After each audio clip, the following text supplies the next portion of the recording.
ചില ദിവസങ്ങളെ അങ്ങനെയാണ്. വലിയ വീരവാദങ്ങളൊക്കെ പറയുന്നുണ്ടെങ്കിലും നമുക്കും അങ്ങനെ ഒരു ദിവസമൊക്കെ വരും കേട്ടോ. കാരണം എല്ലാ ജോലിയും പെൻഡിങ് ആണ്. എന്നാൽ ഒന്നും ചെയ്യാതെ കിടന്നുറങ്ങുക, അല്ലെങ്കിൽ കിടക്കുക, ഇരിക്കുക, അങ്ങനെയല്ല, ഒക്കെ ചെയ്യുന്നുണ്ട്. പക്ഷെ ഒന്നും അങ്ങോട്ട് കംപ്ലീറ്റ് അല്ല, അൺകംപ്ലീറ്റഡ് എന്നൊക്കെ പറയില്ലേ, അതാ അവസ്ഥ. ഒരു ജോലി എടുക്കും, അത് കുറച്ച് ചെയ്യും, അതിടും, അടുത്ത ജോലിയിലേക്ക് പോവും, അത് കുറച്ച് ചെയ്യും, പിന്നെ അതവിടെ ഇടും. അങ്ങനെ ഒന്നും എവിടെയും എത്താൻ പറ്റാത്ത ഒരു അവസ്ഥയായിട്ടുള്ള ഒരു ദിവസമാണ് കേട്ടോ ഇന്ന്. എന്തോ അറിയില്ല. പിന്നെ ഇപ്പോൾ നമുക്കങ്ങനെ ഒതുങ്ങിയിരിക്കാനൊന്നും പറ്റില്ല. നോമ്പും കാര്യങ്ങളൊക്കെ വരുന്നുണ്ട്. അതുകൊണ്ട് തന്നെ നമുക്ക് ഒരുപാടധികം ജോലിയുണ്ട് എന്ന് പറഞ്ഞിട്ടൊന്നും ഒരു കാര്യമില്ല. ഇന്നത്തെ ദിവസം അങ്ങനെയായിരുന്നു കേട്ടോ.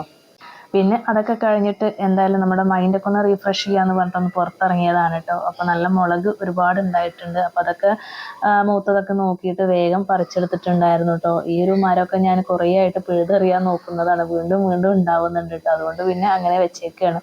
ഇത്രത്തോളം മുളക് നമുക്ക് ആ ഒരു തൈമന്ന് കിട്ടിയിട്ടുണ്ട് കേട്ടോ. അപ്പോൾ ഒരു 2-3 ദിവസം മുന്നേ തന്നെ ഇതേപോലെ ഉണ്ടായിരുന്നു. പിന്നെ ഇതാ കുട്ടീസും എൻ്റെ പിന്നാലെ ഇറങ്ങിയിട്ടുണ്ട്. അപ്പോൾ ആ ഒരു സമയത്തല്ലേ പുറത്തിറങ്ങുക പറഞ്ഞിട്ട് ഞാനും എൻ്റെ കൂടെ കൂട്ടിയിട്ടുണ്ട് കേട്ടോ. പിന്നെ ഷൂ ഒക്കെ ഇട്ടിട്ട് അങ്ങനെ ഇറങ്ങിയിട്ടുണ്ട്. അതൊക്കെ കഴിഞ്ഞിട്ട് പിന്നെ ഇന്ന് കാലത്ത് മുറ്റമൊന്നും അടിച്ചു വാരിയിരുന്നില്ല കേട്ടോ. അപ്പം ഇലയും കാര്യങ്ങളൊക്കെ നന്നായിട്ട് തന്നെ ഉണ്ട്. ഇപ്പോൾ ഒരു കാറ്റുകാലം ആയതുകൊണ്ട് തന്നെ നമ്മുടെ തൊടിയിൽ മരങ്ങളില്ലെങ്കിലും അപ്പുറത്തെ തൊടിയിലെ മരങ്ങളും കാര്യങ്ങളൊക്കെ ഉള്ള കാരണം ഇല മൊത്തം ഈ തൊടിയിലുണ്ട് കേട്ടോ. അപ്പം വേഗം അതൊക്കെ അടിച്ചു വാരി. പിന്നെ നമ്മൾ വരുന്ന വഴിയിലുള്ള ആ ഒരു റോഡ് പണി നടക്കുന്നുണ്ട് കേട്ടോ. അപ്പോൾ 3-4 ദിവസമായി ഫുള്ള് ബ്ലോക്ക് ചെയ്തിട്ടൊക്കെയാണ്.